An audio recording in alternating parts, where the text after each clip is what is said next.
we have the BBC film. Producers from the BBC and ITV went to Buckingham Palace in 1968 to film the royal family's domestic lives. The film contained their daily routines, such as eating at the dinner table and even going out as family. The documentary was then titled Royal Family and then was aired in June 1969. The controversial part was that the palace later reversed its decision and pulled the film from airing. Many claim it was because the film was humanizing the Queen and the royal family, but in the end of the day, the Queen banned the film and it was never seen on British TV since 1977. Except now in early 2021, it was supposedly leaked. So it's out there. That's all I'm saying though. Number 9, Oprah with Meghan and Harry. Last year, Oprah had a special interview with both Meghan and Prince Harry, which covered a lot of controversial topics with even more mixed feedback coming from it. So we all know they stepped down as royals in January 2020, so much of the interview covered their situation after leaving. The interview also covered other mental health subjects, especially Meghan's dark thoughts.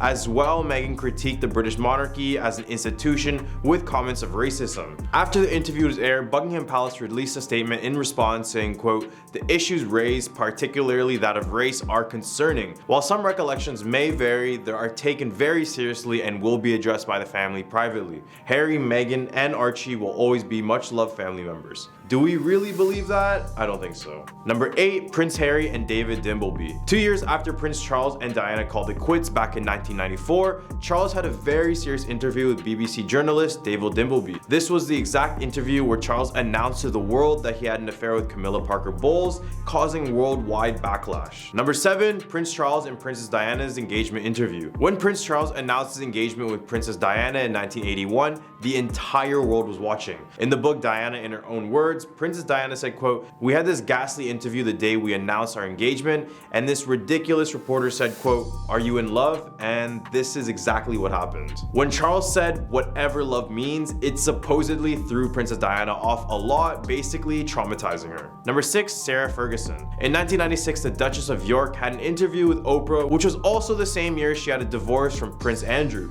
She spoke openly on a lot of scandals, including one of that Prince Andrew giving royal information in exchange for money. Number 5, Meghan Markle, ITV News. While speaking to ITV News for Harry and Meghan in African Journey, a documentary about the couple's royal tour of Southern Africa, the journalist conducting the interview named Tom Bradby then asked Meghan if she was okay. Immediately after asking this, Meghan expressed her gratitude for his willingness to ask such a question. She said, quote, "I guess also thank you for asking because not many people have asked if I was okay, but it's a very real thing to be going through behind the scenes." Number 4, Sarah Ferguson, 60 Minutes. Back on this list is Sarah Ferguson, but she'll be stepping out of it literally.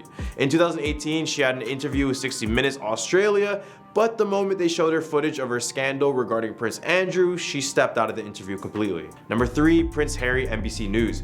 In more recent news, Prince Harry reportedly blew his chances at getting a spot at Buckingham Palace balcony for himself and wife Meghan Markle for the Queen's Platinum Jubilee after giving an explosive interview to NBC News. So they apparently had a spot before after paying a secret visit to the Queen back in April, but after Prince Harry gave an interview and annoyed his family with some of his remarks, it'll have Prince Harry and Meghan uninvited on that balcony. Number 2, Prince Andrew, BBC Newsnight. In November 2019, Prince Andrew appeared on Newsnight with BBC journalist Emily Maitlis to discuss the Duke of York's alleged close relationship with Jeffrey. Yeah, you get the idea. In the interview, Prince Andrew denied any sort of involvement or knowledge of Jeffrey's crime. The moment after the interview aired, Prince Andrew stepped down from his royal duties, issuing a statement at the time saying, quote, "I have asked Her Majesty if I may step down from public duties for the foreseeable future, and she has given her permission. I continue to unequivocally regret my ill-judged association with Jeffrey." Number 1, Princess Diana Panorama interview.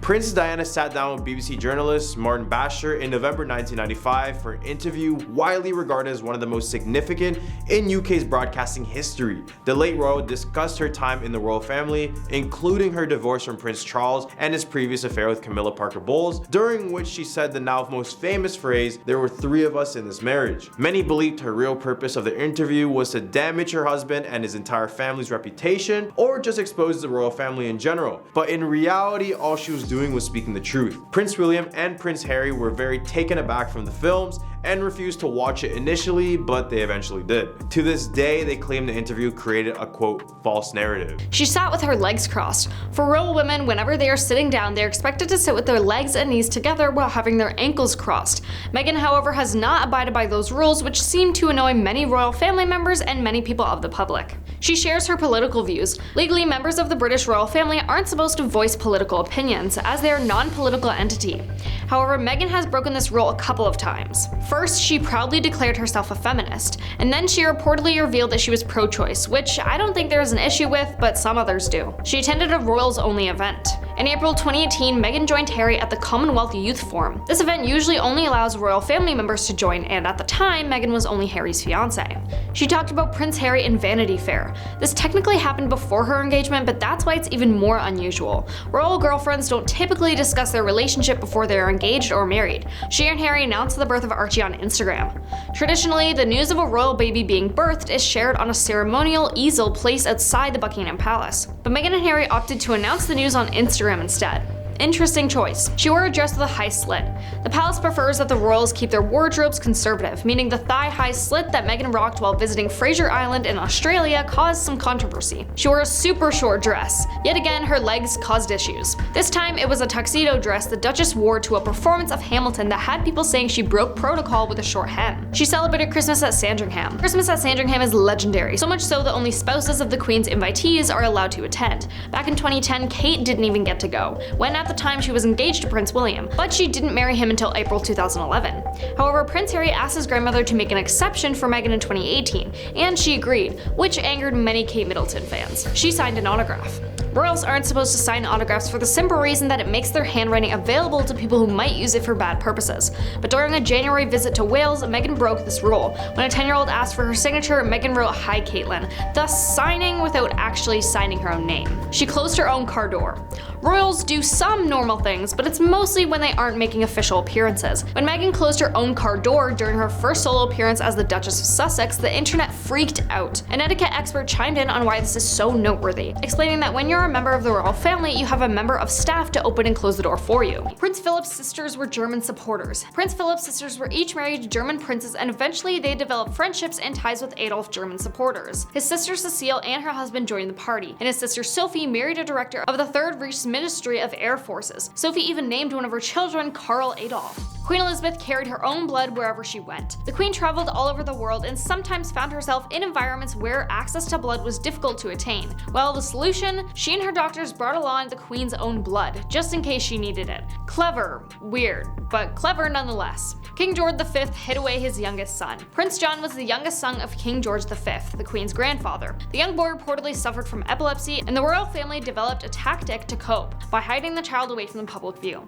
I don't see how that helped, but anyway. Royal biographer Christopher Wilson had noted that some of the family trees completely leave out Prince John's name in general. The Queen could say no to anyone's marriage. The Royal Marriage Act of 1772 was passed because King George III was angry when his brother, Prince Harry, wanted to marry Anne Horton. The act gives the monarch the power to veto any royal marriage that they desire to. In 2013, the Succession to the Crown Act refined the rule to state that the monarch had no say about marriages for royals who were outside the first 6 in line for the throne, but had a say to the others. Princess Diana's letter. Paul, one of Diana's former butlers, said that the princess predicted her own passing in a car crash. Apparently, she was so scared 10 months before her passing that she wrote a letter to Paul saying that there was a plot made by a member of the royal family and that her car brakes would be tampered with and she would suffer serious head injuries. And all of this would be so that the Prince of Wales could marry again. The letter she wrote read, "I am sitting here at my desk today in October, longing for someone to hug me and encourage me to keep strong and hold my head high. This particular phase in my life is the most dangerous. My husband is planning an accident in my car. Brake failure and serious head injury in order to make the path clear for him to marry Tiggy. Camilla is nothing but a decoy."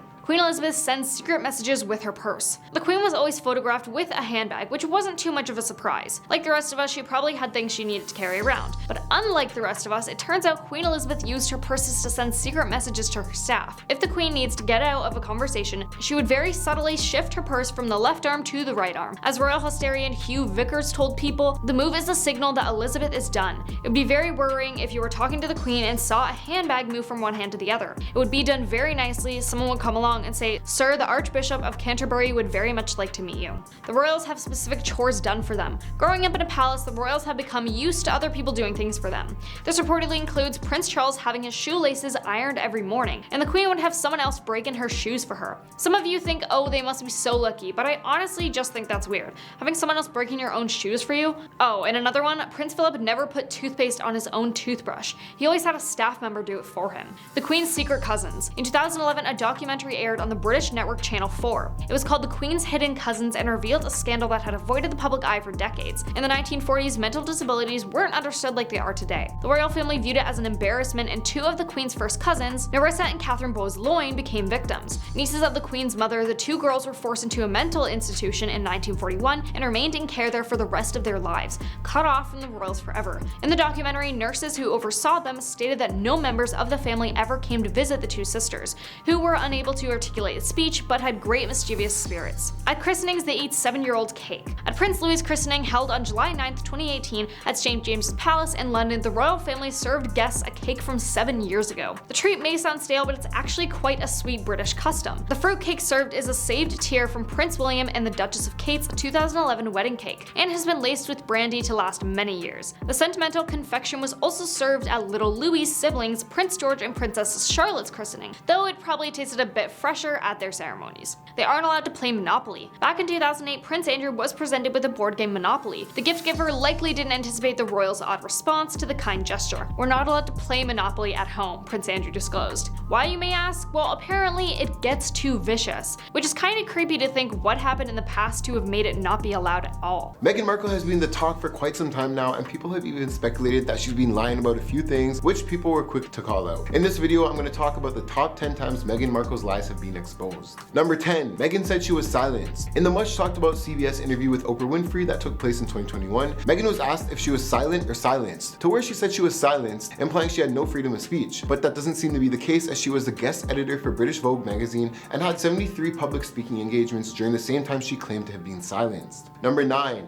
Meghan and Harry's secret wedding. Among one of the many things that were revealed during the CBS interview with Oprah were that Meghan and Harry got married in secret, 3 days before the vows were exchanged on national television. However, if that were the case, that would be illegal, and the Archbishop of Canterbury, who was one of the most powerful churchmen in Britain, would have been arrested for that. Number 8, Meghan and Harry wanted privacy in LA. Meghan claims that her and Prince Harry wanted to have a private life in LA, but Harry and the Late Late Show host James Corden were sitting on an open roof bus riding around LA talking about everything that is far from private. That's the complete opposite of being private, as you're going on national television with talk show hosts out in public in LA where there's a lot of paparazzi, go on and say you're looking for a private life. Now, contradictory at its finest was met right there. Number 7, Meghan said that she had her passport taken away. Meghan claimed in her interview with Oprah that she had her keys, driver's license, and passport taken away from her, saying she was unable to leave. However, she went on 14 holiday trips with Harry to places like Amsterdam, Toronto, and New York. Meanwhile, she was spotted on Elton John's private jet at the same time she was lecturing the public about their carbon footprints. Number 6, Meghan said Archie was denied 24/7 protection because he wasn't a prince. But Archie was never going to be a prince until Prince Harry, Harry's father, became king on the death of the Queen. And that's going to happen whether the skin color of Archie's mother, whatever it is, if it's red, blue, or green. Now that was always set in stone. But now Harry and Meghan's children became Prince Archie and Princess Lilibet, following the death of the Queen, and the change is a result of conventions created over 100 years ago. Number 5, Meghan claimed to have no involvement in the unofficial biography Finding Freedom. However, last year Meghan apologized to a court, claiming she forgot about emails sent by her and Prince Harry regarding their unofficial biography Finding Freedom. The correspondence was released and showed that the couple had heavily been involved with the press spokesman before the book's author 2 years ago. When Finding Freedom was published, a spokesman for the couple told the Press Association the Duke and Duchess of Sussex were not interviewed and did not contribute. Having previously denied any involvement, the Duchess of Sussex apologized to a court, claiming she forgot about the emails that were sent by her and Prince Harry regarding their unofficial biography talk. Number 4, Meghan said she had suicidal thoughts while she was pregnant with Archie. Now, Harry has always been speaking about mental health,